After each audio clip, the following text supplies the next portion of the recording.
So hello students, this time 9th standard का या कहो तो 11th स्टैंडर्ड का, ठीक है, एक important chapter laws of motion या फिर force and laws of motion. ठीक है, तो यहां पर हम जो इसका इंट्रो है इंक्लूडिंग द न्यूटन्स लॉ, यहां पर हम ये चीज समझेंगे बेसिक से लेके।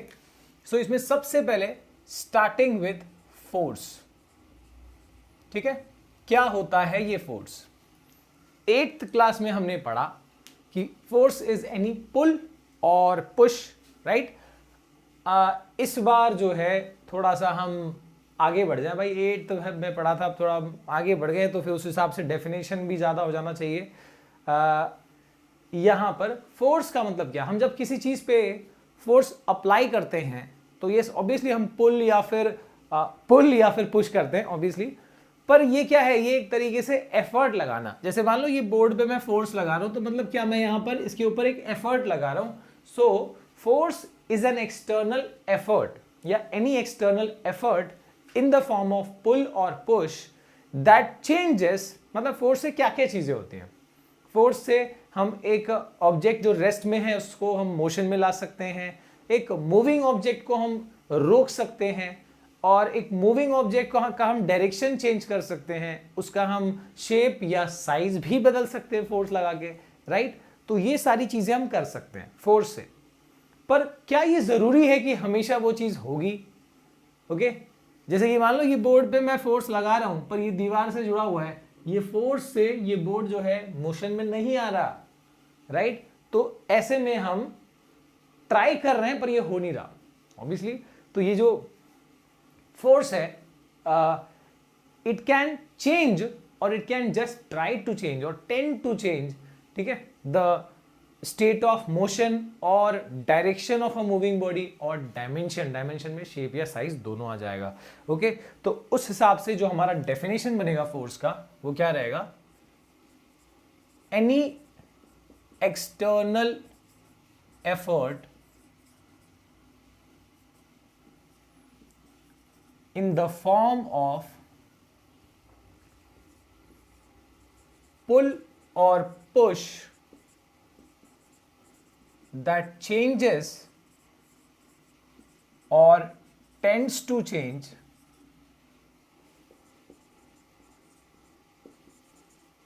the state of motion of a body। अब स्टेट ऑफ मोशन में मैंने रेस्ट से मोशन, मोशन से रेस्ट, डायरेक्शन बदलना, ये सारी चीजें इंक्लूड कर दी इसके अंदर। सो चेंजेस और tends to change, tries to change the state of motion of the body, और कहो तो मोशन बदल सकता है और डायमेंशन, शेप या साइज दोनों आ सकता है ना, तो और डायमेंशन ऑफ द बॉडी। ठीक है, ये तो डायमेंशन क्या आ गया, आप शेप और साइज लिख सकते हो। Okay, so force is any external effort in the form of pull or push that changes or it may tend to change the state of motion of the body or dimension of the body। ठीक है, यानी shape या size. Okay, अब यहां पर force के बारे में थोड़ा बेसिक जान लो। इसका जो फॉर्मूला है, जो ऑब्वियसली हम आगे डिराइव करेंगे, पर एक फॉर्मूला इसका बेसिक याद रखो कि अगर एक ऑब्जेक्ट है, इसके मास है m और इसमें हमने जो एफर्ट लगाया उससे एक्सेलरेशन प्रोड्यूस हुआ a, तो यू कैन से दैट जो फोर्स लगाया गया था that can be calculated as force is equal to mass into acceleration से। ठीक है, फोर्स का मास का जो हमारा एसआई यूनिट है वो केजी है और एक्सेलरेशन का है मीटर पर सेकेंड स्क्वायर। तो केजी मीटर पर सेकेंड स्क्वायर ये यूनिट हो गया किसका? फोर्स का। अब इसी को क्या कहा जाता है? This is called Newton. तो यानी फोर्स का एसआई यूनिट क्या हो गया? यूनिट की अगर हम बात करें तो इसका एसआई यूनिट हो गया न्यूटन, और इसका सीजीएस यूनिट जो कि ऑब्वियसली ग्राम सेंटीमीटर पर मीटर स्क्वायर पर सेकेंड स्क्वायर होगा, उसी को हम क्या कहते हैं? It is called dyne. ठीक है, डायन नहीं, डाइन। ओके, तो यहां पर न्यूटन और डाइन का रिलेशन भी याद रखो। 1 Newton is 10⁵ dyne. Okay, force का यूनिट्स और उनका कंपैरिजन। एंड अगर हम बात करें इसका कि ये किस तरह का क्वांटिटी है, तो obviously acceleration is a vector quantity, mass भले ही स्केलर है, अगर वेक्टर को स्केलर से ऑपरेट किया तो रिजल्ट भी हमेशा क्या रहता है, vector, hence force is also vector quantity. और मतलब सिंपल भी है, समझना आसान भी है, अगर हम किसी चीज पे फोर्स लगाते हैं तो उसके ऊपर उसको वो किस डायरेक्शन में डिस्प्लेसमेंट करेगा, ये डिपेंड करेगा कि हमने फोर्स किस डायरेक्शन में लगाया। ओके, तो यानी फोर्स जो चीज है वो बहुत ज्यादा डायरेक्शन डिपेंडेंट है, इसके लिए यहां पर force is obviously a vector quantity. ठीक है, अगर हम फोर्स की यूनिट की बात करें तो इसके अलावा भी इसका यूनिट होता है, ये तो इसका एब्सोल्यूट यूनिट्स हुआ न्यूटन और डाइन, इसके अलावा इसका ग्रेविटेशनल यूनिट भी होता है। तो अगर मैं थोड़ा सा एडिशनल, अगर थोड़ा सा 11th का इंफॉर्मेशन दूं तो उसके हिसाब से यहां पर इसका ग्रेविटेशनल यूनिट भी होता है, और ग्रेविटेशनल यूनिट जो है एक तो है केजी वेट या फिर केजी एफ, और दूसरा है ग्राम फोर्स या फिर ग्राम वेट। ठीक है, अब केजी वेट जो है, जैसे आपको समझो किसी न्यूमेरिकल में फोर्स दिया है पर वो केजी वेट में दिया है या केजी फोर्स में दिया है, तो ऑब्वियसली जैसे 5 केजी फोर्स, तो उसको आपको न्यूटन में कन्वर्ट करना पड़ेगा। तो रिलेशन क्या है देखो, 9.8 न्यूटन होता है 1 केजी फोर्स या 1 केजी वेट। तो अगर आपको 5 केजी वेट या 5 केजी फोर्स दिया है तो क्या करना होगा, उसको 9.8 से मल्टीप्लाई कर देना होगा, आ जाएगा न्यूटन में, सॉल्व कर सकते हो। और ऐसे ही ग्राम फोर्स या ग्राम वेट को हम डाइन में कन्वर्ट कर सकते हैं, it is simply 980 dyne. Okay, तो ये हमारा जो यहाँ पर था वो एब्सोल्यूट यूनिट है, इसी को हमको मतलब इसी फॉर्म में यूज करना होता है जनरली फोर्स को। और ये ग्रेविटेशनल यूनिट का भी न्यूमेरिकल इसके टर्म में आपको फोर्स दिया हुआ है तो आपको कन्वर्ट करना होगा। ओके, मूविंग अहेड, फोर्स के अलावा जो यहाँ पर हमको एक और क्वांटिटी जो बहुत जरूरी है जो पढ़नी है, दैट इज मोमेंटम। ठीक है, नाउ व्हाट इज मोमेंटम, या अगर हम कहें तो linear momentum. Okay, so this momentum और लीनियर मोमेंटम जिसको P से रिप्रेजेंट किया जाता है, obviously is a vector quantity. कैसे आएगा, क्या है एग्जैक्टली, मैथमेटिकल डेफिनेशन है इसका कि जब एक ऑब्जेक्ट मूव कर रहा हो जिसका मास m है, मूव कर रहा हो विद वेलोसिटी v, तो इसका मोमेंटम जो है ऐसे ऑब्जेक्ट का हो जाता है मास into velocity. Since velocity is a vector quantity, इसके लिए मोमेंटम भी क्या बन जाता है, वेक्टर क्वांटिटी बन जाता है। ठीक है, so what is momentum, it is the product of mass and velocity of a body. Mass और वेलोसिटी का प्रोडक्ट होता है मोमेंटम। मास यहां पर होगा केजी में और वेलोसिटी हो जाएगा मीटर पर सेकंड में, तो मोमेंटम की ऐसा यूनिट क्या हो गई, केजी मीटर पर सेकंड। ओके, तो इस चीज को हमको वैसे आगे यूज करना है, न्यूटन के लॉ में हमको काम आएगा, इसलिए हमने इस चीज को वैसे डिफाइन कर लिया है। ठीक है, हमने यूनिट दे दिया और ये बता दिया कि भैया ये क्या कौन सी क्वांटिटी है, वेक्टर, क्योंकि वेलोसिटी वेक्टर है तो ये वेक्टर बन जाएगा। और मोमेंटम क्या है, एक मतलब एक जनरल आइडिया ले लो, जैसे कि एक ऑब्जेक्ट है वो अगर रेस्ट में है तो उसका मोमेंटम क्या हो जाएगा, zero, because the velocity is zero. Okay, zero into anything will be zero, चाहे वो कितना भी भारी हो, अगर वो रेस्ट में है तो मोमेंटम जीरो हो गया। अब दूसरा एक एग्जांपल ले लेते हैं। मान लो कि एक बुलडोजर है, मास उसका बहुत ज्यादा है ऑब्वियसली, वेलोसिटी मान लो मतलब थोड़ा एक स्लोप से धीरे धीरे वो रोल करता हुआ आ रहा है। अगर वो किसी चीज से टकराता है तो इंपैक्ट ऑब्वियसली ज्यादा होगा। क्यों ज्यादा होगा, क्योंकि भले ही उसका वेलोसिटी कम है लेकिन मास इनटू वेलोसिटी, मास ज्यादा है तो यानी मोमेंटम ज्यादा हो जाएगा। ठीक है, दोनों में से कोई भी एक चीज अगर ज्यादा रहेगी, वेलोसिटी होनी चाहिए, नॉन जीरो होनी चाहिए, लेकिन अगर मास ज्यादा है तो क्या हो जाएगा, ऑब्वियसली मोमेंटम ज्यादा हो जाएगा। एक दूसरा केस ले लेते हैं, बुलडोजर को साइड में रखो, एक बुलेट को अज्यूम करो, एक गोली जो फायर हुई है एक गन से, उसका मास तो कम होता है कंपेयर टू बुलेट, बुलडोजर उसका मास जो है काफी कम होता है, या रोड रोलर की कंपैरिजन में उसका मास काफी कम होता है, फिर भी उसका जो आप कह सकते हो मोमेंटम ज्यादा क्यों होगा, बिकॉज वो जो फायर हुआ है उसका वेलोसिटी ज्यादा है। तो यानी मोमेंटम क्या है, it is a combined effect of mass and velocity. ठीक है,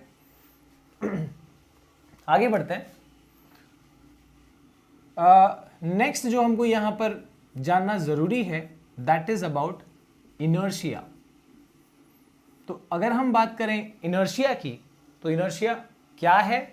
कोई भी ऑब्जेक्ट अगर रेस्ट में है तो वो अपने आप से कभी मोशन में नहीं आएगा। अब हम ऐसे नहीं बोल रहे कि भाई उस पर फोर्स लगा दो, मूव कर दो, मतलब एक जनरल टेंडेंसी, कोई भी नॉन लिविंग इनएनिमेट ऑब्जेक्ट बिना किसी एक्सटर्नल फोर्स के, तुम बोलोगे यार सर हवा चल गई तो मूव हो गया, हवा भी तो फोर्स ही है। ओके, तो यानी बिना किसी एक्सटर्नल एफर्ट के या फोर्स के कोई भी चीज जो रेस्ट में है उसके पास ऐसा वरदान है कि वो रेस्ट में रहेगा, एंड दैट वरदान इज कॉल्ड व्हाट? इनर्शिया। उसी को इनर्शिया कहते हैं। वैसे ही अगर वो ऑब्जेक्ट मोशन में है, एक स्पीड से अगर वो आगे चल रहा है, तो वो लगातार उसी स्पीड से चलता जाएगा चलता जाएगा चलता जाएगा जब तक कोई रोकता नहीं उसको। तो यानी कि इसकी ये जो खूबी है कि भाई लगातार वो एक स्पीड से चलता जाए। तुम बोलोगे सर ऐसा तो नहीं होता, एक बॉल को अगर हम जमीन पे रोल करें कुछ डिस्टेंस पे जाके वो रुक जाएगा। बात तो सही है, लेकिन मैं क्या बोल रहा हूं कि कोई फोर्स नहीं होना चाहिए। जब आप बॉल को रोल कर रहे हो तो उसके ऊपर एक फोर्स लग जा रहा है। कौन सा फोर्स है वो? Yes, that is the force of friction. अगर वो नहीं होता तो ये बॉल लगातार रोल करता ही जाता जब तक कि कोई फोर्स उसको स्टॉप नहीं करता। ओके, तो what is inertia? Inertia is a tendency of a body to remain in the given state. अगर वो रेस्ट में है तो रेस्ट में रहेगा, अगर वो मोशन में है तो उसी स्टेट ऑफ मोशन में रहेगा। Okay, so this is inertia. आप इसको मतलब काफी तरीके से डिफाइन कर सकते हो। The ability of a body to be in state of rest और in the state of given motion, ठीक है, in a straight line is called inertia. या फिर एक और तरीके से the inability of a body. Inability मतलब कि जैसे एबिलिटी है वैसे उसका अपोजिट है इनेबिलिटी। कोई भी बॉडी अपना स्टेट खुद से बदल नहीं पा रहा, ये उसकी इनेबिलिटी है। सो मैं इसको डिफाइन करता हूं इस तरीके से, the inability of a body to remain in the state, the inability of a body to change its state of motion by itself। वो अपने आप से अपना state of motion, यानी रेस्ट में है तो वो मोशन में नहीं आ सकता, मोशन में है किसी गिवन मोशन में तो उसका वो स्टेट बदल नहीं सकता, ना ही उसका डायरेक्शन बदल सकता है अपने आप से। Okay, this inability, this tendency of any body, किसी भी चीज के अंदर ये टेंडेंसी होती है, इसको क्या कहा जाता है? इसको इनर्शिया कहा जाता है। एंड इनर्शिया किस पे डिपेंड करता है? इनर्शिया पूरी तरह से मास पे डिपेंड करता है। इसका कोई हम फॉर्मूला तो वैसे हम बता नहीं सकते, पर तुम कहो तो ये पूरा मास पे डिपेंड कर रहा है। कैसे? एक छोटा समझो, एक 2 kg का ऑब्जेक्ट ले लो और एक मान लो कि 10 kg का ऑब्जेक्ट है। किसका इनर्शिया ज्यादा होगा? जिसका मास ज्यादा है। कैसे पता चला सर? चलो इनको रेस्ट में अज्यूम करते हैं और इन पे हम फोर्स लगाते हैं। किसको मूव करने में ज्यादा फोर्स लगेगा? ऑब्वियसली हैवी वाले ऑब्जेक्ट को, तो यानी उसका इनर्शिया ज्यादा हुआ। इस चीज को समझो कि उसका इनर्शिया भंग करने में, यानी उसको रेस्ट से मोशन में लाने में हमको ज्यादा मेहनत करनी पड़ी, ज्यादा फोर्स लगाना पड़ रहा, इसके लिए उसका इनर्शिया ज्यादा हुआ।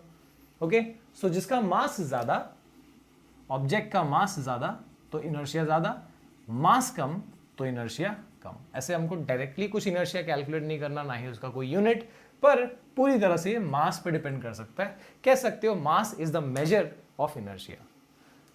अब जो ये इनर्शिया होता है इसके टाइप्स होता है। इसके 3 टाइप्स हैं। कौन से? One is inertia of rest, दूसरा है इनर्शिया ऑफ मोशन, और तीसरा है इनर्शिया ऑफ डायरेक्शन। ठीक है, inertia of rest, inertia of motion and inertia of direction. ऐसे 3 इनर्शियाज हैं, 3 टाइप्स के हैं। अब इनर्शिया ऑफ रेस्ट का मतलब क्या हुआ? अगर कोई चीज रेस्ट में है तो वो रेस्ट में ही रहेगा, अपने आप से मोशन में नहीं आएगा। This is called inertia of rest. Inertia of motion क्या है? अगर कोई चीज मोशन में है तो वो उसी स्टेट ऑफ मोशन में रहेगा, उसी यूनिफॉर्म मोशन में रहेगा, अपने आप से अपना स्टेट नहीं बदलेगा। This is inertia of motion. और इनर्शिया ऑफ डायरेक्शन क्या है कि अगर कोई बॉडी किसी डायरेक्शन में मूव कर रहा है तो वो अपने आप से अपना डायरेक्शन बदल नहीं सकता। This is inertia of direction. तो यानी कि यहां पर 3 टाइप के इनर्शिया हुए। ठीक है, अगर हम इसी केस में एग्जाम्पल लेना बड़ा जरूरी हो जाता है। अगर हम एक सपोज एक ऐसे ट्रेन में या एक ऐसे बस में बैठे हुए हैं जो रेस्ट में है फिलहाल, तो ऐसे केस में अगर वो अचानक से चल पड़ता है तो हमको एक पीछे का जर्क मिलता है, पीछे का झटका मिलता है। What is that? Yes, it is inertia of rest. हमारा पूरा बॉडी जब उस हम ट्रेन या बस की चेयर पे बैठे हैं तो पूरा बॉडी रेस्ट में है जब वो ट्रेन रेस्ट में था, पर जैसे ही वो ट्रेन मूव करा, हमारा body was at rest and it was trying to be in that state of rest. वो उस रेस्ट की पोजीशन को मेंटेन करने की चक्कर में एक्चुअली बॉडी पीछे नहीं गया, हमारा सिर पीछे नहीं गया, वो ट्रेन और हमारा जो पार्ट बॉडी पार्ट कांटेक्ट में था सीट के वो आगे चला गया। तो वी आर फीलिंग कि हम पीछे गए, असल में हमारा सर तो उसी पोजीशन पे था, हमारा बाकी बॉडी पार्ट जो है वो आगे निकल गया। This is inertia of rest. और अगर हम बात करें इनर्शिया ऑफ मोशन की तो उसका उल्टा अज्यूम करो कि मान लो अब ट्रेन चल रही थी और अगला स्टॉप जो है बस आने ही वाला है और एकदम से अर्जेंटली अब रुक गया अगले प्लेटफॉर्म पे, तो यानी जब ट्रेन अचानक रुकेगी हमको आगे का झटका मिलता है। What is that? Inertia of motion. हमारा पूरा बॉडी एक स्टेट ऑफ मोशन में था एंड जैसी ट्रेन रुक गई, हमारा बॉडी उस मोशन को कंटिन्यू करने के चक्कर में वो आगे आगे मूव करने की कोशिश कर रहा है, इसके लिए वो आगे जा रहा है, right. And the inertia of direction is, जब सपोज बस में है या कार में है, एक डायरेक्शन इस तरफ घुमाया, सपोज यहां टर्न ले रहे हैं तो हमारा बॉडी सपोज पहले वो स्ट्रेट रोड में जा रहा था, अब राइट टर्न लिया हमने, तो बॉडी जो है वो कहां जा रहा है, वो उस पुराने डायरेक्शन को फॉलो करने की कोशिश कर रहा है, राइट। इधर पे टर्न ले रहे हैं तो बॉडी यहां जा रहा है, अगर यहां टर्न लिया बॉडी यहां जा रहा है, मतलब कहां पे जा रहा है बॉडी, जहां पहले वो मूव कर रहा था, एक डायरेक्शन में जाने की कोशिश कर रहा है। सो that is inertia of direction. Okay, आपको 2 एग्जांपल्स और देता हूं इस केस में। जैसे कि एक ऑब्जेक्ट है, सपोज एक पेड़ है, उसको जोर से, ज्यादा बड़ा नहीं है, ठीक है, थोड़ा छोटा है, जिसको हम जोर से उसको एक धक्का दे रहे हैं तो उसके सारे जो सूखे पत्ते हैं, मोस्ट ऑफ द सूखे पत्ते जो है वो उसके नीचे आ जाते हैं, नीचे गिर रहे हैं। क्यों? इनर्शिया। कौन सा इनर्शिया? Inertia of rest. पूरा पेड़ रेस्ट में था, सारे पत्ते रेस्ट में थे, जैसे हमने झटका दिया पूरा पेड़ शेक कर गया, सारे पत्ते शेक हुए, जो ग्रीन पत्ते थे वो स्टेम के साथ जबरन चले गए, या समझो जिद्दी थे, वो मजबूत था उनका स्टिक, लेकिन जो सूखे पत्ते थे उनका स्टॉक जो है उतना मजबूत नहीं था, तो दे वर एट रेस्ट। जब पेड़ हिला तो पेड़ से अलग हो गए सूखे पत्ते, right. So that was inertia of rest. एक डोरमैट, उसमें डस्ट लगा हुआ है, उसको किसी चीज पे जोर से हिट करते हैं, सारे डस्ट बाहर, कौन सा इनर्शिया? आप ये चीज जरूर कमेंट सेक्शन में बताइएगा कि इसमें कौन सा इनर्शिया है। फिलहाल हम आगे चलते हैं, हमारे 3 लॉज न्यूटन बाबा के 3 लॉज हम यहां पर कर लेते हैं।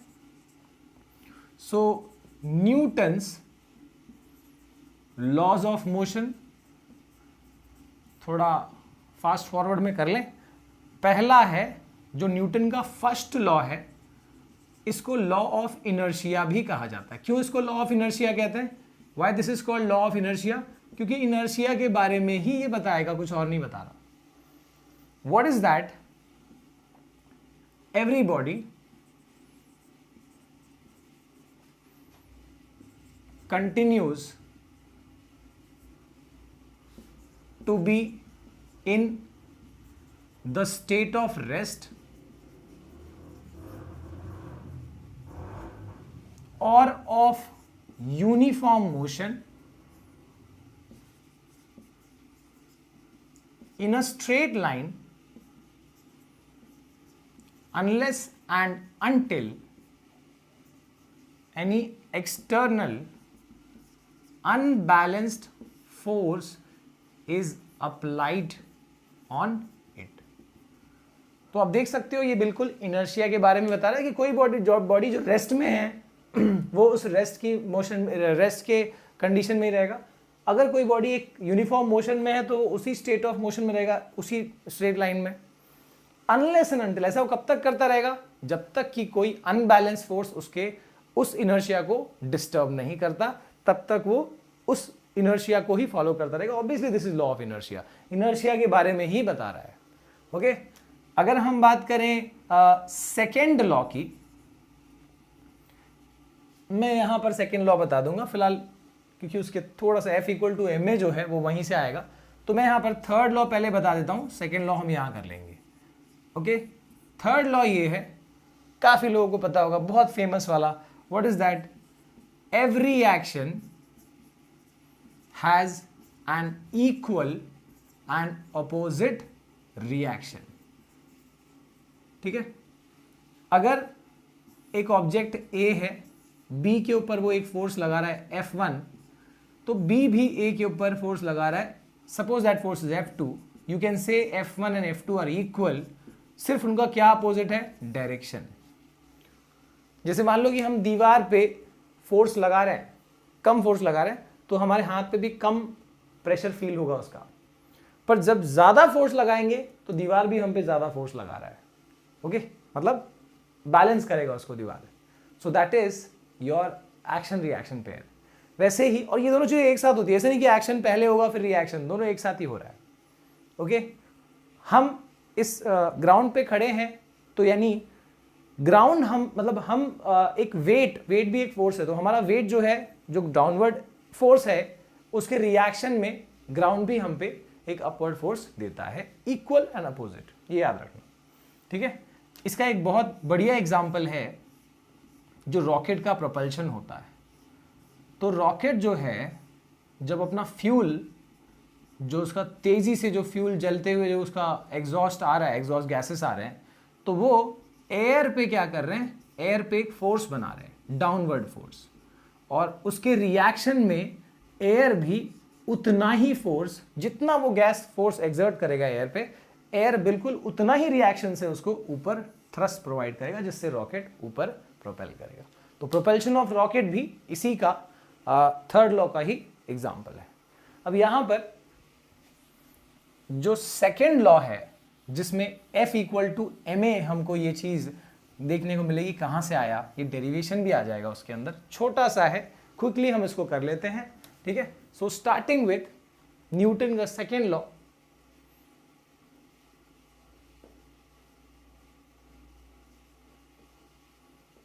ठीक है, थोड़ा मैथमेटिकल है ये स्टेटमेंट, देख लेंगे इसको जल्द से। The rate of change of momentum is directly proportional to force and is directed as that of force। मतलब जो अब ऐसे तो हम इसको मैथमेटिकली इस चीज को हमको समझना होगा। सपोज हम यहां पर एक ऑब्जेक्ट लेते हैं जिसका मास है m, ठीक है, इसका ऑलरेडी ये मूव कर रहा है विद वेलोसिटी u, और इस पे एक फोर्स लगाया गया, let that force be f in the same direction, जिससे इस मास का जो वेलोसिटी है, now let the velocity be increase to v, ये इनिशियल ये फाइनल, कितनी टाइम में ये चेंज हुआ, let that time be called t। Okay, तो इसमें अब स्टेटमेंट देखो, rate of change of momentum, rate of change of momentum. So what is momentum here?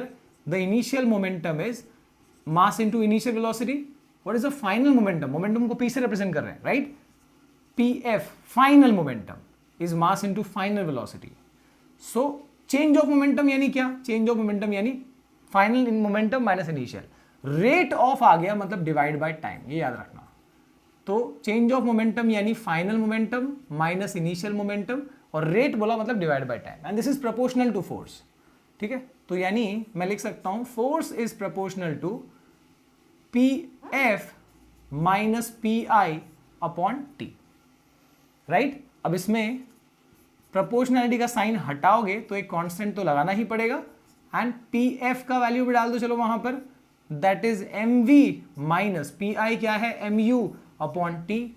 मास को निकाल लो common, v minus U upon T हो गया, और न्यूटन ने k की वैल्यू जब निकाली एक्सपेरिमेंटली तो वो कितना मिला, इट वॉज 1। तो 1 है तो भाई लिखने की जरूरत नहीं है, so we get f is equal to m into what is this something, this is acceleration, पढ़ा है हमने rate of change of velocity, so force is equal to mass into acceleration, ठीक है। तो यहां से हमको फोर्स का मिलता है फॉर्मूला, ओके। तो इस केस में हमने फोर्स, मोमेंटम, इनर्शिया, उसके टाइप्स और लॉज ऑफ मोशन का डिस्कशन किया। में हम यहां पर law of conservation of momentum करने वाले हैं, ओके। और इसके अलावा रिकॉइल वेलोसिटी क्या होता है, मजल वेलोसिटी क्या होता है, कैचिंग ऑफ बॉल, इसके अलावा प्रपल्शन ऑफ रॉकेट, ये सारी चीजें हैं आपको आपके एनसीईआरटी के हिसाब से। तो इसमें सबसे पहले जो इसका एक इंपॉर्टेंट डेरिवेशन है और एक लॉ है, that is law of conservation of momentum, ये करा जाएगा। और इसमें इसका स्टेटमेंट क्या है, it is during any collision, किसी भी कोलिजन में, कोलिजन क्या होता है, ऐसा कोई इवेंट जिसमें एक बॉडी दूसरी बॉडी से टकराया और एक फोर्स अप्लाई किया बहुत शॉर्ट टाइम के लिए, है ना। तो किसी भी टकराने जैसे प्रोसेस के लिए क्या होता है, टोटल मोमेंटम हमेशा कंजर्व्ड होता है। अब इसका मतलब क्या हुआ, इसका मतलब ये कि कोलिजन से पहले जो उनका टोटल मोमेंटम था और कोलिजन के बाद जो उनका टोटल मोमेंटम होगा, it will be always equal. Total momentum before collision is always equal to total momentum after collision. अब यहां पर एक चीज हम नहीं लिखते लेकिन वो लिखना चाहिए, व्हाट इज दैट, कि ये जो प्रोसेस है ना ये आइसोलेटेड है। मतलब क्या कि इन दोनों के अलावा कोई और फोर्स इस पे इन्वॉल्व नहीं होना चाहिए। तो आइसोलेटेड प्रोसेस के लिए ये चीज बताई जाती है। वैसे हमको 9th में डायरेक्टली दिया है तो कोई ऐसे यहाँ पे हम आइसोलेटेड ही अज्यूम कर रहे हैं, ठीक है। तो हमको ये प्रूव करना है, देखो यहाँ पर क्या है, दो बॉडीज है ए और बी, दोनों सेम लाइन में, ठीक है, सेम लाइन में सेम डायरेक्शन में मूव कर रही है। देखो सेम डायरेक्शन और सेम लाइन का मतलब ये हुआ आगे पीछे चोर पुलिस की तरह ऐसे मूव कर रहे हैं। अब ए जो है बी के पीछे पीछे जा रहा है, तो ये कोलाइड कब करेगा, सिंपल सी बात है कि अगर ए की स्पीड बी की स्पीड से ज्यादा होगी। तो देखो यहां पर टर्म्स क्या क्या दिए हैं, बिफोर कोलिजन, टकराने से पहले का, इनका ए का मास जो है एम ए है, बी का मास है एम बी, ए की वेलोसिटी है यू ए, बी की वेलोसिटी है यू बी। यू क्यों लिखते हैं भाई, इनिशियल वेलोसिटी, राइट। और एक मोमेंट आया, यानी वो पल आया जब दोनों एक दूसरे से टकरा गए। तुम ये नहीं कहोगे कि सिर्फ ए टकराया बी से, बी भी ए से टकराया है। सो दोनों एक दूसरे से कोलाइड कर गए, और इस कोलिजन में जो इनका टाइम ऑफ कोलिजन जितनी देर के लिए चिपके हुए थे, that time of collision is T. और ऑब्वियसली मास में कुछ चेंजेस नहीं रहेंगे। जो फोर्स ए ने बी के ऊपर लगाया वो क्या है, देखो F1, और जो फोर्स बी ने ए पे लगाया वो F2 है। तो इसका ये मतलब नहीं होता कि सर ए टकराया ना तो ए फोर्स लगाएगा, ऐसा नहीं है। न्यूटन के तीसरे लॉ में पढ़ा है कि अगर एक बॉडी दूसरे पे लगा रहा है फोर्स तो दूसरा वाला बॉडी भी पहले वाले पे फोर्स लगाएगा। इक्वल एंड अपोजिट फोर्सेस होते हैं, ठीक है। तो ये फोर्स दोनों का F1 is a force of A on B and F2 is a force of B on A, okay. और आफ्टर कोलिजन, टकराने के बाद फिर ये अलग हो गए। तो ऑब्वियसली अब देखो ये पीछे से तेजी से आ रहा था, टकराया, अब क्या होगा, आगे वाले की स्पीड बढ़ जाएगी, अपनी एनर्जी ट्रांसफर कर दिया उसने, तो आगे वाले की स्पीड बढ़ गई, and let the new speed of both the bodies, A का हमने लिख दिया VA और बी का लिख दिया VB। वी क्यों लिखा भाई, यहाँ पे यू लिखा था इनिशियल के लिए, यहाँ वी लिखा है फाइनल के लिए। तो हमको यह प्रूव क्या करना है, हमको प्रूव करना है टोटल मोमेंटम बिफोर कोलिजन। आइए देखते हैं क्या है total momentum before collision. Before collision यानी ये मोमेंटम का फॉर्मूला क्या होता है, फर्स्ट पार्ट में हमने पढ़ा हुआ है, अगर नहीं करा है चेक कर लो, चैनल पे है, okay. Momentum is mass into velocity, okay. तो यहां पर ए का मोमेंटम कितना हो जाएगा, mass of A into initial velocity of A, दोनों को मल्टीप्लाई कर दिया, ये हो गया इनिशियल मोमेंटम ऑफ ए। ऐसे ही बी का हो जाएगा mass of B into initial velocity of B, ये हो जाएगा इनिशियल मोमेंटम ऑफ बी, और दोनों को प्लस कर दिया तो वो हो जाएगा टोटल इनिशियल मोमेंटम, है ना, हमको यहां प्रूव करना है total initial momentum is equal to total final momentum, है ना, total momentum before collision is equal to total momentum after collision.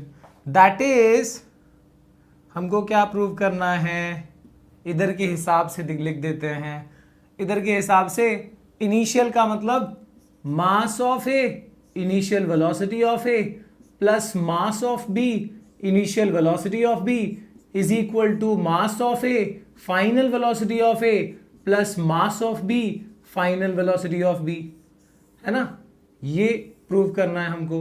ये हो गया टोटल इनिशियल मोमेंटम, क्योंकि ये क्या हो गया, mass into velocity of A, initial velocity of A, तो क्या हो जाएगा मास, ये हो गया इनिशियल मोमेंटम ऑफ ए, ये हो गया इनिशियल मोमेंटम ऑफ बी, दोनों को मिला दिया, ऐड कर दिया, ये हो गया टोटल इनिशियल मोमेंटम, और ऐसे ही ये है final momentum of A and this is final momentum of B, तो ये हो गया टोटल फाइनल मोमेंटम, राइट। अब यहां पर हमको यही चीज प्रूव करनी है, तो याद रहे भाई हमको एग्जैक्टली प्रूव ये करना है, टू प्रूव दिस, ये प्रूव कर दिया मतलब ये लॉ को प्रूव कर दिया। ये फॉर्मूला पे बेस्ड काफी सारे न्यूमेरिकल्स भी आते हैं अगर आपको पता हो, ठीक है। तो यहां पर स्टार्ट करते हैं जो चीज हमको पता है वहां से। हमने न्यूटन का जो 3 लॉज हैं अबाउट मोशन वो हमने फर्स्ट पार्ट में कवर किया हुआ है। इसका सेकेंड लॉ में हमने, not second law, third law में हमने क्या निकाला था, क्या यूज किया था वहां पर कि भाई ड्यूरिंग एनी कोलिजन नहीं, पर for every action there is equal and opposite reaction. तो यहां पर देखो जब F1, मैं कह रहा हूं कि भाई ये वो फोर्स है जो A B पे लगा रहा है और इसके रिएक्शन में F2 इज दैट फोर्स जो B A के ऊपर लगा रहा है, ये क्या होंगे, इक्वल एंड अपोजिट, राइट। तो मैं यहां शुरू यहीं से करता हूं, during collision by Newton's third law every action has equal but opposite reaction, minus sign आएगा भाई, डायरेक्शन दोनों का अपोजिट है, तो F1 is equal to minus of F2, ठीक है। अभी सेकेंड लॉ के हिसाब से, बाय सेकेंड लॉ न्यूटन का, सेकेंड लॉ के हिसाब से क्या होता है भैया, फोर्स इज इक्वल टू होता है मास इंटू एक्सेलरेशन। अब देखो F1 को मैं क्या लिख सकता हूं इसके हिसाब से, F1 वो फोर्स है जो B पे लग रहा है, तो यानी क्या हो जाएगा, F1 will be equal to mass of B into acceleration brought in B, है ना, जिसके ऊपर फोर्स लग रहा है उसका मास और उसका एक्सेलरेशन आता है, यानी F1 की जगह पे मैं ये लिखूंगा, और F2 की जगह पे क्या आएगा, F2 वो फोर्स है जो B A पे लगा रहा है, तो A वाले का मास और एक्सेलरेशन आ जाएगा वहां पर, मास of A into acceleration of A, ठीक है। अभी ये दोनों वैल्यूज पुट कर लेते हैं यहां पर इस वाले इक्वेशन में, तो क्या मिल जाएगा सर, तो मिल जाएगा, देखो F1 ये है mass of B into acceleration of B is equal to minus of F2, what is F2, mass of A into acceleration of A. अब यहां पर क्या करो, एक्सेलरेशन क्या होता है, final minus initial velocity by time, change of velocity, है ना, rate of change of velocity, तो बस वही कर देंगे इसके बाद, ठीक है। तो here mass of B into acceleration of B बोले तो क्या, final velocity of B minus initial velocity of B upon time of collision.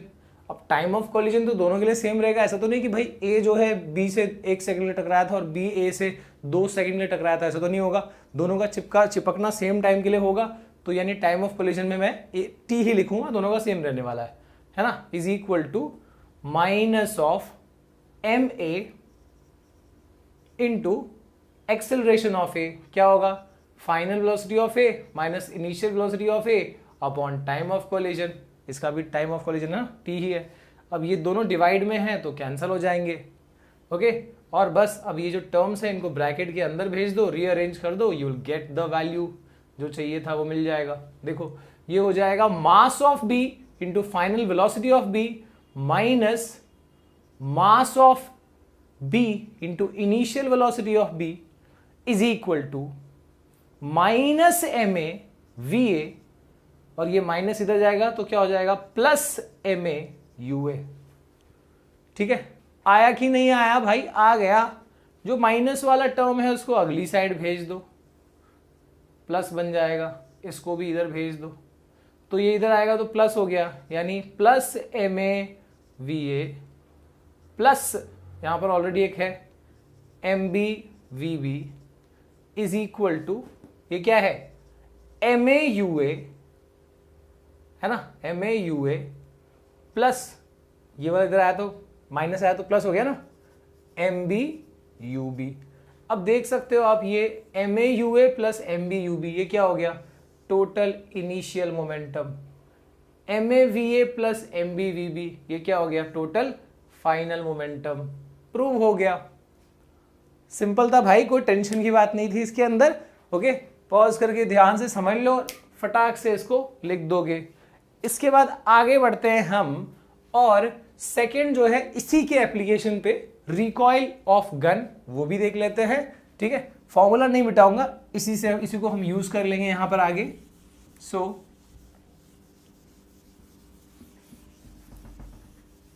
अब इसी कंजर्वेशन ऑफ मोमेंटम के एप्लीकेशन में क्या है यहां पर, रिकॉइलिंग ऑफ गन। देखो रिकॉइलिंग क्या होता है, आपने काफी लोगों ने सुना भी होगा रिकॉइलिंग के बारे में।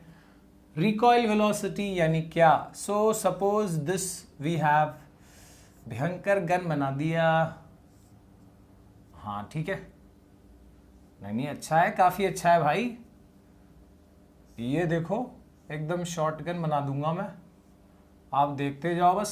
ये बना दिया, ये है ट्रिगर, दबाना है ट्रिगर भाई, जान निकल जाएगी। देखो यहां पर गन के अंदर है, ये रहा बुलेट। ठीक है, फायरिंग करने से पहले अभी इसके हैमर ऐसे पीछे लगा हुआ है, अभी इसको लगा नहीं है, फायर नहीं किया हमने। So this is before firing. ठीक है, let mg be mass of gun and let mb be mass of bullet. तो याद रहे, mass of gun, mass of bullet. और ये फायरिंग भी कुछ और नहीं है, firing is nothing but this is a collision. किसका कॉलिजन भैया, collision between gun and bullet, है ना। ये इसको हैमर ही तो करेगा गन, तभी तो बुलेट आगे जाएगा। तो यहां पर ये कॉलिजन ही है एक तरीके का। तो ये हो गया, जब उसको फायर कर देगा, फायर करने के बाद क्या होगा, फायर करने के बाद बुलेट जाएगा यूं करके आगे, यूं करके आगे जाएगा। देखो उसके पास एकदम बढ़िया वाली स्पीड भी है, और इसकी वेलोसिटी को हम कहेंगे velocity, final velocity of bullet. और इसी वेलोसिटी को कहा जाता है मजल वेलोसिटी। क्या कहते हैं इसको, बोलो भाई, मजल वेलोसिटी। एंड अब कोई भी चीज टकरा रही है, इस पे फोर्स लगा रहा था ना, देखो यहां पर मान लो कि दिस वाज अ बुलेट और गन ने ये फोर्स लगाया, तो बुलेट के ऊपर फोर्स लगाया गन ने, अगर बुलेट आगे निकल गया तो गन के ऊपर ही पीछे की तरफ का फोर्स लगेगा। तो यानी गन भी थोड़ा पीछे झटका खाता है, और उसी गन के पीछे झटका खाने को, ठीक है, क्या कहा जाता है भैया। गन छोटा हो गया ये तो, कोई बात नहीं, चलता है यार, इतना तो चल जाएगा। तो ये पीछे की तरफ आ गया u, and this velocity is called what, this velocity is the final velocity of gun and that is called recoiling of gun। और इस velocity को recoil velocity कहा जाता है। Okay, so this is a recoil velocity, जो gun का velocity है, जो पीछे झटका खाया, that is called recoil। और बुलेट जो आगे की तरफ जा रहा है उसकी वेलोसिटी को बोलते हैं मसल वेलोसिटी। तो हमको इस पे बेस क्वेश्चन आ सकते हैं। तो इसमें याद रहे कि दोनों गन और बुलेट दोनों ही इनिशियली दोनों रेस्ट में थे, यानी इनिशियल वेलोसिटी ऑफ गन हो या इनिशियल वेलोसिटी ऑफ बुलेट हो, दोनों क्या लिया जाएगा, जीरो लिया जाएगा। तो अगर इस फॉर्मूला के हिसाब से हम यहां पर लिखना चाहें तो इक्वेशन क्या बनेगा, मास of gun initial velocity of gun plus mass of bullet initial velocity of bullet will be equal to mass of gun final velocity of gun plus mass of bullet final velocity of bullet, right। तो यहां पर दोनों का initial velocity मैंने क्या बोला, firing से पहले दोनों रेस्ट में होंगे, zero, zero into anything will be what, zero. तो यानी कि ये वाला टर्म भी जीरो हो जाएगा, ये वाला भी जीरो हो जाएगा। सो टोटल इनिशियल मोमेंटम हमेशा ऐसे वाले केस में या इस वाले केस में, जब भी बुलेट और गन का बात दिया होगा, तो इसमें ये जो फायरिंग हो रही है इससे पहले का दोनों का जो इनिशियल मोमेंटम है क्या रहेगा, 0 रहेगा, and that will be equal to mg/vg plus mb/vb। इसके ऊपर बेस्ड न्यूमेरिकल्स काफी सारे आते हैं, तो इसको अच्छे से कर लिया जाए, है ना। ये फॉर्मूला आप स्टैंडर्डाइज याद ही रख लो इसके लिए। इसके बाद अगर हम बात करें कैचिंग ऑफ बॉल की, कैचिंग ऑफ बॉल वाला भी भाई आपको पता है कि क्रिकेटर्स को एक स्पेशल तरीके से बॉल, ऐसा प्लास्टिक बॉल तो होता नहीं वहां पे, तो वो जो बॉल आ रहा है वो लेदर वाला, वो जो भयंकर सीजन बॉल जिसको कहते हैं, उसको कैसे कैच किया जाए, ठीक है, वो यहां पर एक टेक्निक से होता है ना, ऐसे नीचे लेके कैच किया जाता है। तो उसको अगर सीधे ऐसे पकड़ लिया जाएगा तो क्या होगा, तो हाथ में चोट लग जाएगी। क्यों चोट लगेगी वो भी देख लेते हैं, ठीक है। तो ये वाला तो भाई हो गया। इसके ऊपर का बेस न्यूमेरिकल्स मैंने बनाए हुए ऑलरेडी, वीडियोस पहले के हैं, आप उसको चेक कर सकते हो, ठीक है। और एनसीईआरटी की टेक्स्ट बुक में भी आपको काफी सारे क्वेश्चंस मिल जाएंगे बेस्ड ऑन दिस, एग्जाम्पलर वाली बुक में भी मिल जाएंगे, ओके। तो यहां पर हम आगे बढ़ते हैं और अब हम कैचिंग ऑफ बॉल की बात करते हैं। यहां पर नेक्स्ट जो है, अब इसमें हमको क्रिकेटर बनाने पड़ेंगे भाई। तो हमारे पास एक क्रिकेटर है, ये बना दिया मैंने बढ़िया वाला डायग्राम, बन जा भाई। ऐसा कौन बनाता है, चलो ठीक है ऐसा। तो ये एक प्लेयर है जो सीधे ऐसे कैच करेगा बॉल को, हाथ वाथ नीचे पीछे कुछ नहीं लेगा, सीधे कैच करेगा। स्मार्ट बंदा है बड़ा, एकदम ऐसे। इनिशियल वेलोसिटी जो आ रहा था बॉल जिस स्पीड से, let that speed be called some 100 metre पर सेकेंड, और ये फाइनली उसको स्टॉप करना है, मतलब फाइनल स्पीड क्या होगी, 0 मीटर पर सेकेंड, ठीक है। दिस इज मान लो प्लेयर ए, और एक दूसरी केस में, और मास मान लो हम ले लेते हैं 0.2 kg, ठीक है। और यहां पर एक दूसरे केस में वी हैव प्लेयर 2 जो एग्जैक्टली अपनी स्किल्स को यूज करेगा, ठीक है, और बॉल को कुछ ऐसे पकड़ेगा, मतलब हाथ को वो इस पोजीशन से नीचे लेता हुआ आया,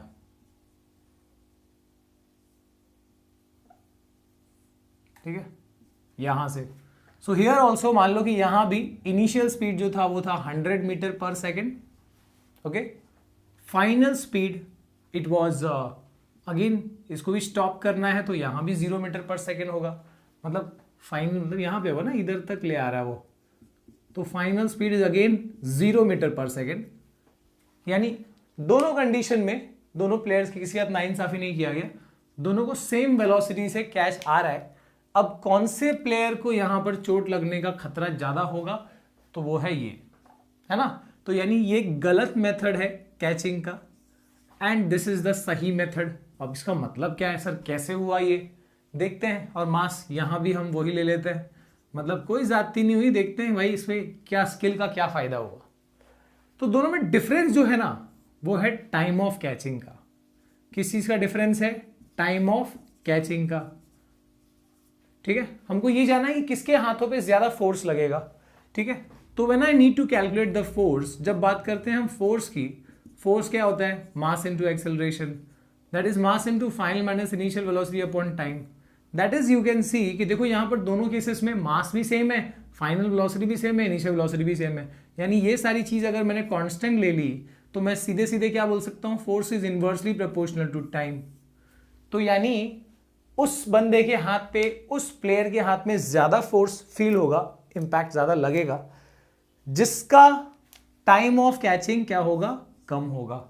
यानी इसमें इनवर्सली प्रोपोर्शनल का मतलब ही तो यही होता है ना कि अगर टाइम होगा कम तो फोर्स उसके हाथों पे लगेगा ज्यादा, और अगर टाइम ऑफ कैचिंग को कर दिया हमने ज्यादा तो फोर्स क्या हो जाएगा, यू कैन सी इट ना हियर।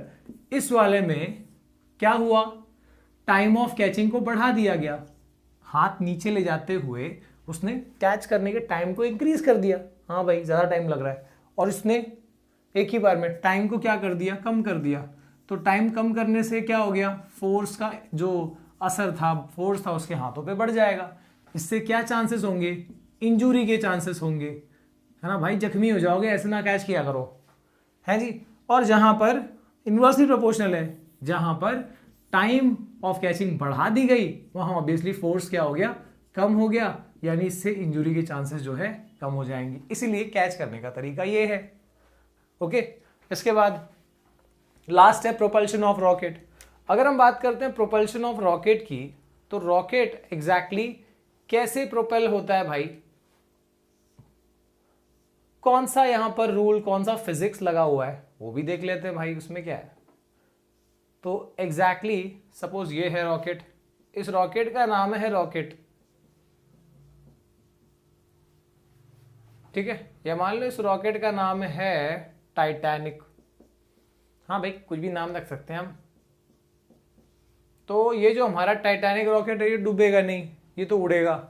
अब ये जो उड़ रहा है ऊपर की तरफ जा रहा है, तो कैसे ऊपर जाएगा भाई, कौन सी ताकत है जो उसको ढकेल रही है, क्या नीचे से शक्तिमान ढकेल रहा है उसको, या पोकेमॉन है नीचे से, है ना, ऐसा तो कुछ नहीं है, तो कैसे ऊपर जा रहा है। तो रॉकेट का जो ट्रेमेंडस फ्यूल है वो नीचे की तरफ थ्रस्ट लगा रहा है, एकदम जोरदार फोर्स लगा रहा है ना।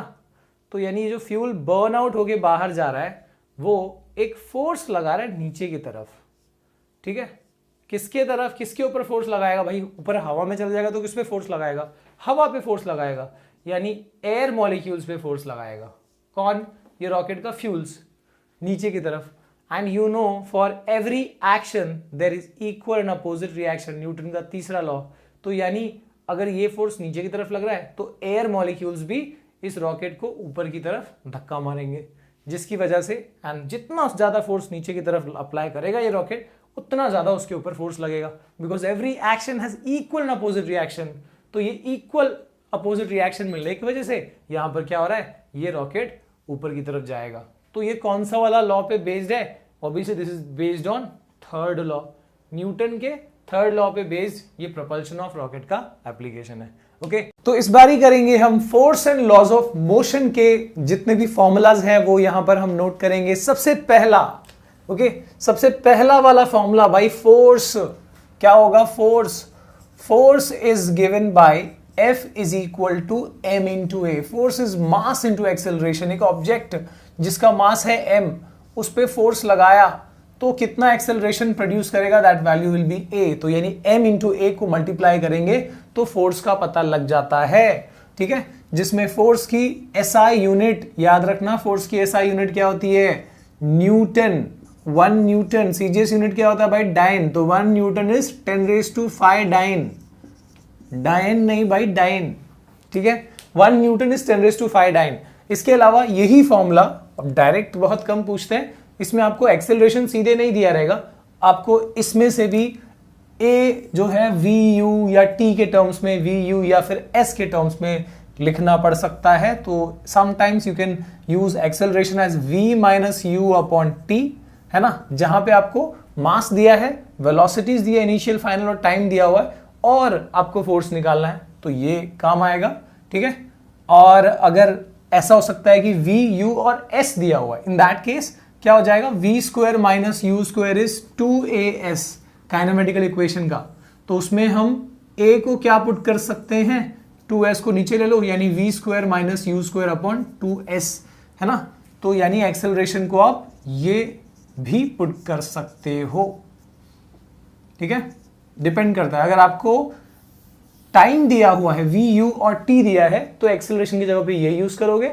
अगर VU और S दिया हुआ है तो एक्सेलरेशन की जगह पर ये यूज किया जाएगा। यानी क्या, यानी फोर्स का कभी ये फॉर्मूला काम आ जाएगा, कभी ये वाला फॉर्मूला काम आ जाएगा, या फिर कभी ऐसा भी, ठीक है। डिपेंड करता है कि आपको क्या क्या चीजें दी गई हैं।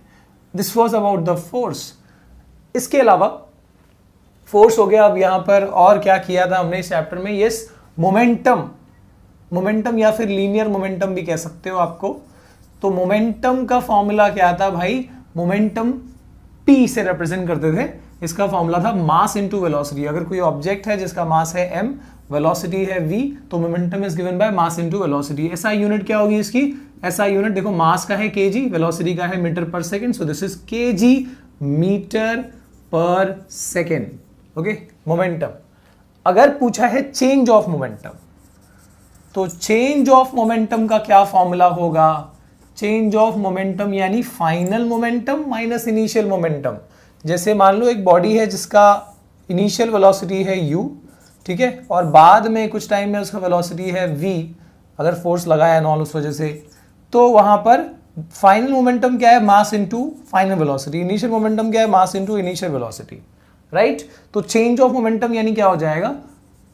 Final momentum that is mass into final velocity minus initial momentum that is mass into initial velocity. Okay, और अब यहां पर एक और जो हमने इस चैप्टर में सीखा है वो क्या है? That is law of conservation of energy, sorry not energy, law of conservation of momentum. तो जब भी बॉडीज आपस में कोलाइड करते हैं, सो this is by law of conservation of momentum, ठीक है, जिसके तहत अगर सपोज एक बॉडी है जिसका मास है, this body is A, another body is B, इसका मास है एम ए, इसका मास है एम बी, इसका इनिशियल वेलोसिटी है यू ए, इसका इनिशियल वेलोसिटी है यू बी, दोनों मूव कर रहे थे विद दीज वेलोसिटीज एक ही लाइन में, सेम स्ट्रेट लाइन में, सेम डायरेक्शन से। ये वाली वेलोसिटी ज्यादा थी जिस वजह से ये इससे आगे टकरा गया, और फिर आफ्टर कोलिजन, ठीक है, इनका वेलोसिटीज हो गया V A and V B correspondingly, ठीक है। तो हम क्या लिख सकते हैं? Law of conservation of momentum क्या था कि total initial momentum is always equal to total final momentum, या फिर टोटल मोमेंटम बिफोर कोलिजन। कितना होगा टोटल मोमेंटम बिफोर कोलिजन? देखो इसका मोमेंटम कितना है before collision? Mass into velocity A का हो गया, ठीक है, एंड बी का कितना हो जाएगा? उसका मास इनटू वेलोसिटी, यानी M B U B will be equal to what? इसका भी वैसे ही M A V A plus M B V B. So ये फॉर्मूला आपके काम आ सकता है। इसके अलावा अगर हम बात करें रिकॉइल एंड मजल वेलोसिटी की, इसी का एप्लीकेशन में है। जैसे कि मान लो एक गन है, ठीक है, जिसमें से हमने बुलेट फायर किया, ठीक है, तो जब हम exactly mass of bullet is M B, mass of gun is M G, और दोनों फायरिंग से पहले दोनों की इनिशियल वेलोसिटी जीरो है, तो यू जी कहो या फिर यू बी कहो, दोनों क्या रहेगा? जीरो रहेगा, है ना। आफ्टर कोलिजन क्या होगा? बुलेट आगे की तरफ भागता है और गन को पीछे का एक झटका लगता है, राइट। तो यानी ये पीछे आ रहा है, ये आगे जा रहा है, तो इसका जो वेलोसिटी रहता है बुलेट का, उसको हम क्या लिखते हैं? Final velocity of bullet V B रहेगा, and this is final velocity of gun, ठीक है। दिस इज कॉल्ड, ये जो बुलेट का वेलोसिटी इसको बोलते हैं मजल वेलोसिटी, गन की वेलोसिटी को कहा जाता है रिकॉइल वेलोसिटी, राइट। तो इसमें आप कितना रिकॉइल हुआ है या कितना मजल वेलोसिटी निकाला जा सकता है। तो इसमें फॉर्मूला क्या लगे? देखो यही चीज है, इनिशियल वेलोसिटी जीरो है, तो ये जीरो हो गया, ये जीरो हो गया, तो इनिशियल पूरा इनिशियल मोमेंटम इनका जीरो रहता है इस केस में, और फाइनल मोमेंटम यानी mass into mass of gun, final velocity of gun, plus mass of bullet, final velocity of bullet. Okay, तो ये फॉर्मूला आपके काम आ सकता है जब भी मजल और रिकॉइल वेलोसिटी के बारे में क्वेश्चन पूछा होगा। Okay, so the first question is a car of mass 200 kg moving at 36 km per hour is brought to rest after it covers a distance of 10 meter. Find the retarding force acting on the car. So इस case में क्या दिया है कि यहां पे एक car है जिसका मास है 200 kg। ना ऐसे पसंद नहीं आएगा, ठीक है, ठीक, कोई बात नहीं, हम एक कार लाते हैं, लाओ भाई। Yes, so this is a car which is, जिसका मास है 200 kg, और ये ऑलरेडी मूव कर रहा with the velocity of 10 metre पर सेकेंड। अरे यार, क्वेश्चन में 36 किलोमीटर पर आवर दिया था, लेकिन हमको एसआई सिस्टम में कैलकुलेशन करने होते हैं, राइट। सो 36 किलोमीटर पर आवर को मीटर पर सेकेंड में कैसे करना है? मल्टीप्लाई बाय 5/18 या फिर 1000 बाय 3600 करो, so it will become 10 metre पर सेकेंड। ओके, 10 मीटर पर सेकेंड इनिशियल हो गया, u हो गया, और अब ये स्पीड कम हो रही है, और यहाँ पे अब जाके स्पीड जो है वो जीरो हो गई, यानी v equal to final velocity equal to 0 metre पर सेकेंड हो गया। और ये जो डिस्प्लेसमेंट है कितना है? 10 मीटर का है, 10 मीटर का डिस्प्लेसमेंट यहाँ पे हुआ है। Okay, we need to find the retardation force. क्या है यहाँ पे? फोर्स का एक ही फॉर्मूला है, F is equal to ma। अब यहाँ पे इस लेसन में एक ही जगह पे हम दो चीज पुट कर सकते हैं, एक तो है भाई v minus U upon T डाल सकते हैं, दूसरा है v square minus U square upon 2s। Sir ये कैसे आया? अरे काइनेमेटिकल इक्वेशन से आया। v square minus U square upon equal to 2as होता है, a को वहीं रखो, 2s को इधर भेज दो, हो जाएगा v square minus U square upon 2s, right. तो यहाँ पे f इक्वल टू ma के बाद में एक ही जगह पे ये दो चीजें सब्स्टिट्यूट करी जा सकती है फिलहाल। तो जनरली जो भी क्वेश्चंस होंगे मैक्सिमम ऑफ द क्वेश्चंस में ये फॉर्मूलाज में चल जाएगा हमारा काम। ओके, फिलहाल इस क्वेश्चन में हम पुट कर लेते हैं f इक्वल टू m कितना है 200, ठीक है।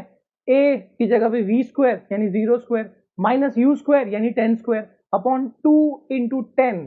कैलकुलेशन करो भाई, कैंसिल करो and you get the answer as 200 into -5, that is minus 1000 Newton, right?